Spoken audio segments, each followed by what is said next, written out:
And this image, continue the analysis here, but if we look at this swing with Freddie, this is obviously from last year, 2 years ago. So I apologize for that. I didn't have any current one I could find.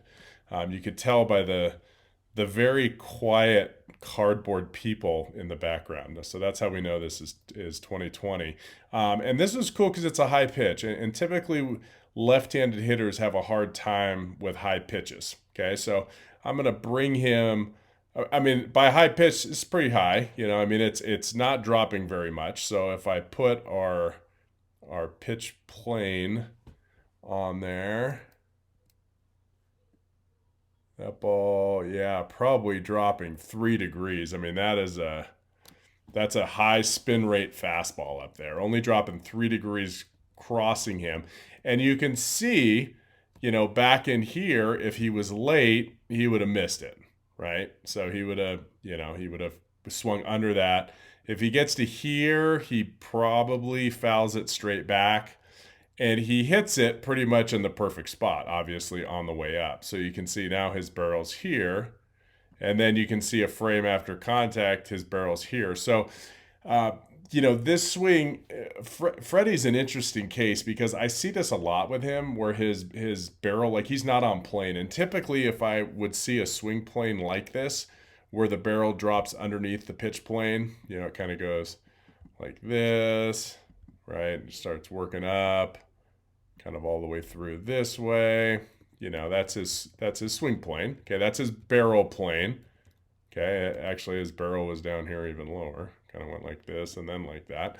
Okay, but when I see that, that's a guy that hits 250 or 260. So he doesn't always do this, is the interesting part. He's in such control of his swing that you'll see him actually change it. And I saw it during the World Series this year when he was struggling early in the series, or maybe it was the NLCS. I don't know, when he was struggling.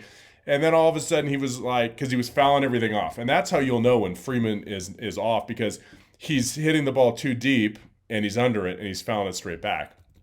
And so all of a sudden that happened for, I don't know, 10, 12 at bats. And then he made an adjustment to try to keep his barrel up longer.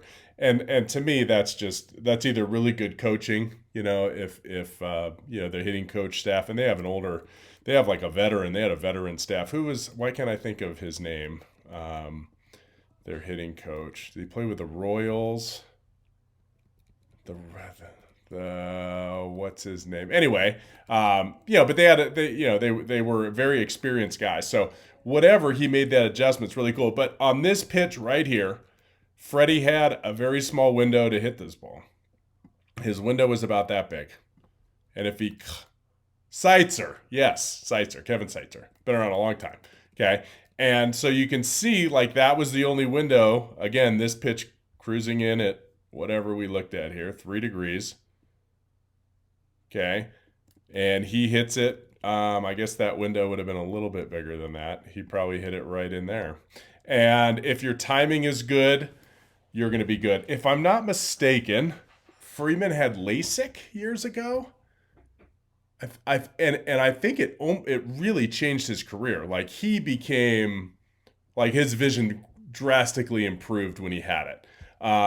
And for me, if you have really good vision and you have really good timing and you have a really quick bat, then you don't have to be on plane as long, okay? Because your timing trumps that. Timing trumps swing plane issues. Timing trumps everything. If you have great timing, if you have the ability to hit the ball in a small window all the time, like I'm always going to let the ball get, right here on a pitch that's middle in. I'm always going to let a ball, hit a ball, whatever, here when it's down the middle. And then I'm always going to hit the ball back here when it's outside. Like if you have the ability to do that when guys are throwing 95 to 100 miles an hour and then they're throwing breaking stuff, then you have elite vision and eye-hand coordination skills. So he obviously has that. Now, let's break down a couple other things. What does he do really good? Watch how close the bat gets to his head and shoulder when he rotates. Okay, so right here, I mean, that's about as short to the ball as you can get. You can see this angle right here between his lead forearm and the bat. I was working on that with one of my high school guys tonight. That angle, sub 90 degrees. I can put a number on it so we can see it. But I mean, that would be the, opposite of casting, 82 degrees right there. So that in golf would be he's hinging his wrists coming down. Okay. And then he's going to get the knob out in front. You can really see him pull the knob out in front and then release the barrel and then extend through with his top hand. You can see how high his power V is here. So when you see guys that have a high power V, okay, so when this left arm is above horizontal, that typically means their barrel was low at some point and they had to get it back up. Okay, so you'll see certain guys with, and typically left-handers have higher power Vs. Seager does not. Seager's a lower power V guy. Okay, he's a very wide guy. He's very upright, and he has a much flatter swing than somebody like Freeman when you look at it. Okay, I mean, you can see how straight up Freeman is. And typically, the more straight up you are, the higher you have to extend to get to different pitches. Okay, but let's take a look at his front foot because this is kind of interesting what he does. And he's, a right-handed thrower too, right? So sometimes you see more goofy things. But when he plants at, his front heel plants, if you stop him at heel plant, his front foot is totally closed. Totally closed. I mean, there's probably, I don't know, a handful of guys in Major League Baseball that do that. Okay, Barry Bonds used to do it. That's why he would spin on his toe.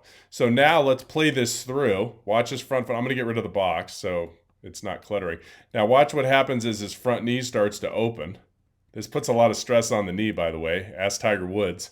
Okay, like when the front foot is closed and the knee opens like this is, that's injury prone. But what you're going to see is watch his foot. Look how long it takes his foot to open. And then when it does, it just flies open. It almost comes off the ground. Okay, and then he spins on it. So, would you teach somebody to have a closed front foot? Having a closed front foot's probably better than stepping in the bucket. Okay, if having a closed front foot helps your front shoulder stay down, then that would be okay. But for the most part, when I have players that do this, they're always right-handed throwing left-handed hitters. Just the way it is. Like I've never had a lefty thrower do it, and I've never had a righty thrower, righty hitter do it. Because when we play catch, we don't step like that, do we? We would never step like that if we were going to go play catch with our dad or our buddy. And so he doesn't play catch left-handed, right? He plays catch right-handed. I'm sorry, he doesn't play catch left-handed. He plays catch right-handed. I don't know if I said that or not, but and so he probably does this to stay on pitches. One of the other things that's really cool about Freeman is if you watch his there's a video on, probably Twitter, okay? But it's like an MLB video behind the scenes of how he works on the tee. And he just tries to shoot balls the other way off the tee. He tries to, he says, I try to hit it low and I try to hit it the opposite way, okay? What did he do here? He pulled it and he hit it really high for a home run. So just because he's working on things, maybe he has a tendency of swinging up too much or finishing too high. So when he's off the tee, he's got to really think about flighting the ball down and hitting the ball low to the opposite field. So to each their own. Know what your swing is like. Know what makes you good. And do that and stick with that. And don't worry what other people tell you. If other people tell you, if you're like, you know what, that doesn't match up. I pull the ball just fine.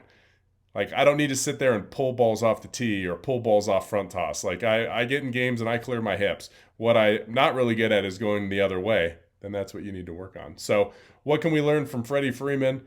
1, have good vision.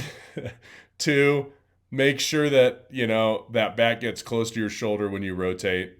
Okay, you can see his front arm's kind of straightening out a little bit too. That's fine as long as that bat stays cocked and near your shoulder and you don't cast with it. Okay, as long as that bat stays there and not there. Okay, you're fine. And then, what could Freddie Freeman do better on this pitch? It would be to not let the hands really go down. Okay, so if you watch him from launch position, I'm just going to mark the knob of his bat here. And the knob always has to go down a little bit, but he goes from there, and then that knob comes down here. And then it pulls forward. This is really good. And then it starts to go up. And the more you pull the knob up, the more the barrel drops.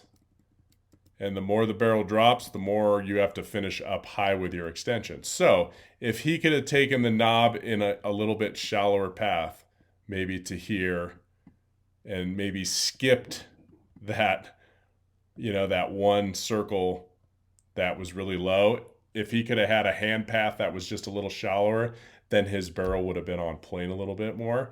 Not that it mattered on this pitch, but maybe the next at bat, he got that same pitch and he fouled it straight back, because his barrel was a little underneath. So that's what it is. It's all about maximizing your pitches that you get. What did you say? He had 600 at bats. So how many pitches did he average per at bat? 4 pitches. So he saw 2,400 pitches. In 2,400 pitches, how many cookies did he get in 2,400 pitches? 10%? 5%? 10% would be 240, 5% would be 120. So out of his pitch, he got at least 120 to 240, at least 120 to 240 cookies. Of his cookies, all he had to do was hit like 50% of his cookies for home runs, and he would be like a Hall of Famer. He might be a Hall of Famer anyway. Okay. But it tells you how many opportunities you really do have. You don't realize it. You think, oh, pitchers are really good. But if you go back in your season and you watch the pitches you have and you watch the pitches that you foul off, and maybe you weren't looking for a fastball, right? And you got one and you were a little bit late. But if you capitalize on your pitch throughout the season, you're going to hit 60 home runs a year like, somebody's going to do again. It's just kind of the way it is. You just have to have that swing path that runs into that pitch that you really hit well. And if you're somewhat on time to that cookie and you jump on it, you're going to be really, really successful.